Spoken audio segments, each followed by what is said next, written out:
This is Stateside. I'm Cynthia Canty. Being handed a diagnosis of cancer is a life-shattering experience. Every single patient has his or her story of coping with cancer, fighting cancer, and there's infinite wisdom in every one of these stories. Well, Alex Kipp has one of these stories. He was 22 when he was diagnosed with non-Hodgkin's lymphoma. The U of M musical theater graduate has turned his cancer battle into a play called My Other Voice, and it's now running at the Arthur Miller Theater through September 1st. Alex Kipp joins us now in the studio. Good to have you with us, Alex. Thank you for having me. Before we talk about the play, give us a sense of your cancer journey. Sure. So I was a senior in the musical theater program, and obviously singing is kind of what you do in musical theater land all day, and my voice was starting to kind of give out, and I didn't know why. I didn't know what was going on. I had worked a summer stock job, so I thought maybe it was the culmination of all that work, and my voice was tired. So as the year went on, it got worse and worse, and nothing was really working, and then I started having wheezing attacks, like when I went to the gym and all this stuff, so I finally got it checked out. And after a couple visits, of like, oh, you're fine, nothing's wrong, then they finally did an x-ray and saw that there was a large mass in my chest, which then later revealed that I had non-Hodgkin's lymphoma. Wow. And here you are, a senior, looking down the road to graduating and your career plans. How long were you in treatment, and what was that like? So I started treatment 2 weeks before graduation. So luckily, my teachers were just like, "Oh, it's okay. You're fine. You can graduate. Go deal with the with the big challenge at hand." Yeah, exactly. And then I had initially 6 rounds of chemo, which was over 6 months, and that was supposed to be it. And then I was supposed to have radiation for 2 weeks, and that was supposed to be the end of it. And it looked all great, and they were actually like, "This is great. We're gonna start radiation." Then I got a call like 4 days later saying, "Ooh, we actually didn't look at all the tests right. You need to come back. This is much more serious. We're going to have to do a stem cell transplant. And now your chances are, 15 to 30%. Wow. Which for me was a huge shock, obviously, because at first in my head I was like, "Oh, I'm done. I'm good to go. I'm going to New York now." I'm crossed home plate. Exactly. Let's head to New York. And then it added another, 8 months on top of that. So overall, it was probably like a year and a half, a little longer, and then some recovery time. And chemo is tough, and that stem cell transplant is a grueling ordeal, no doubt about it. Yeah. So you weren't home watching TV, taking it easy. Well, it depends. Yeah. Everybody responds differently. My chemo process actually wasn't that bad. I actually ended up riding this 100-mile bike ride race for cancer research during it. Very good. So it really affects people differently. And luckily, my body was already sort of in a conditioned state that I think it handled it better. And I made sure that, going to the gym and being healthy and proactive was still very much a part of my routine. So I think that helped. But yeah, once the stem cell transplant came around, that was definitely a little more intense because you're in the hospital for 2 months at a time. It's not like you're an outpatient. They put you in there, you're stuck. Yeah. You're there. So that was when, and where are you today?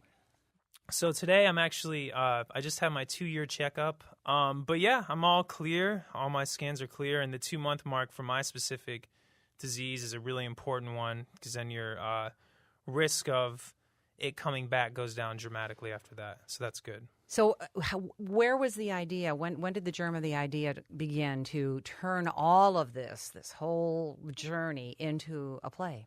So the idea came, obviously I was saying how I lost my voice, and for a while I sounded like this, for kind of like a year and a half. Oh. So I went from singing, hours upon end on each day, really disciplined, to having no voice. So I started writing, actually, this journal entry on CaringBridge. It's a site where patients can use to kind of keep everyone updated.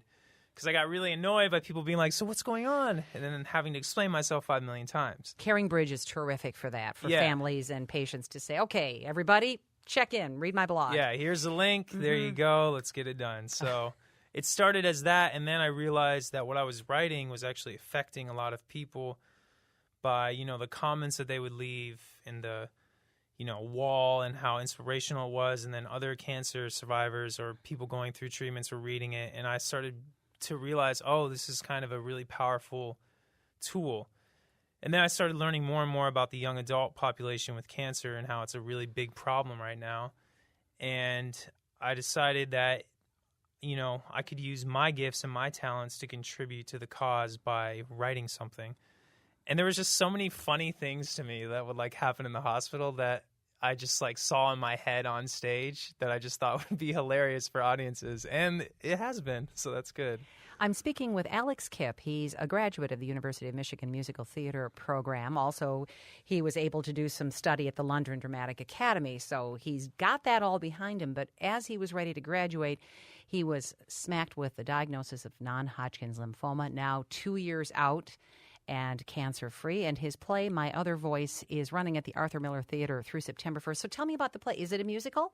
No, it's a play with music.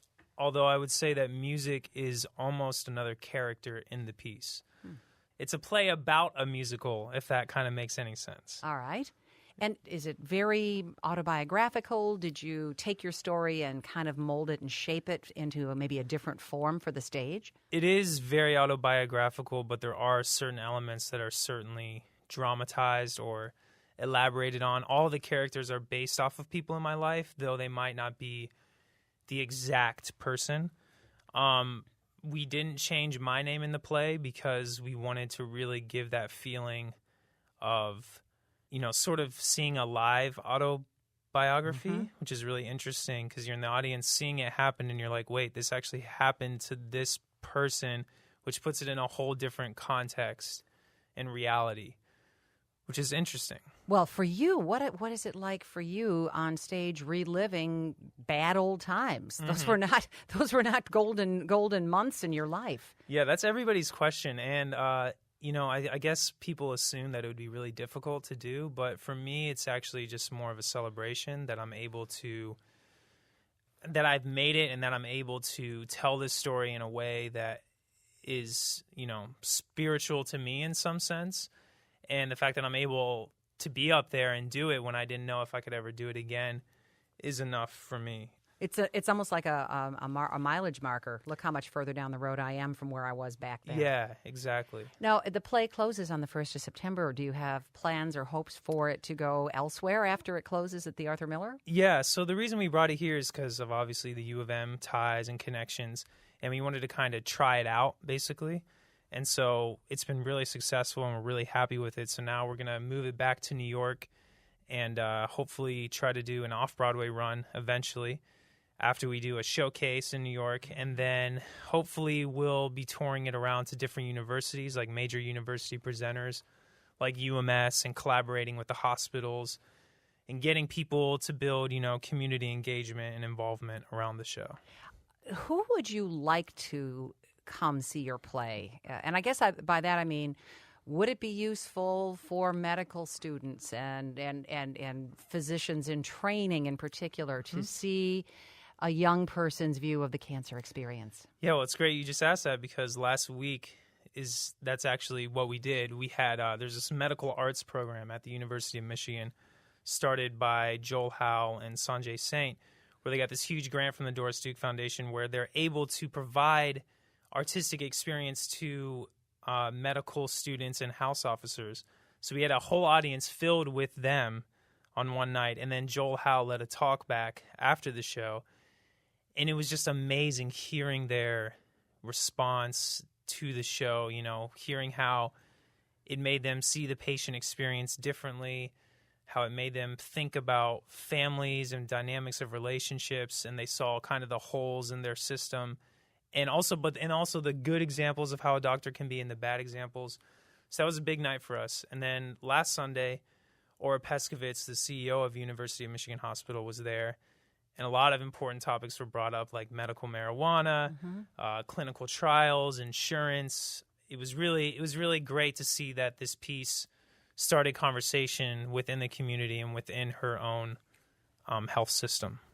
Alex Kipp, what is your hope for anyone who may see your play, especially people who are facing their own cancer battle?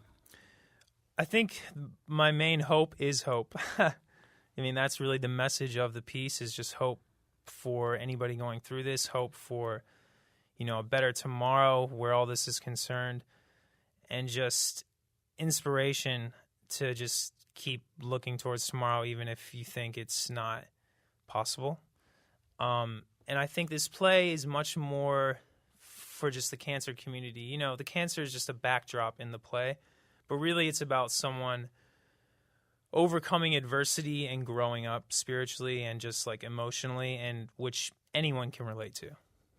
Alex Kipp. His play, My Other Voice, runs through September 1st at the Arthur Miller Theater at the University of Michigan. And you can find out more at the website, myothervoice.org. Alex, thanks so much for talking with us. Thank you.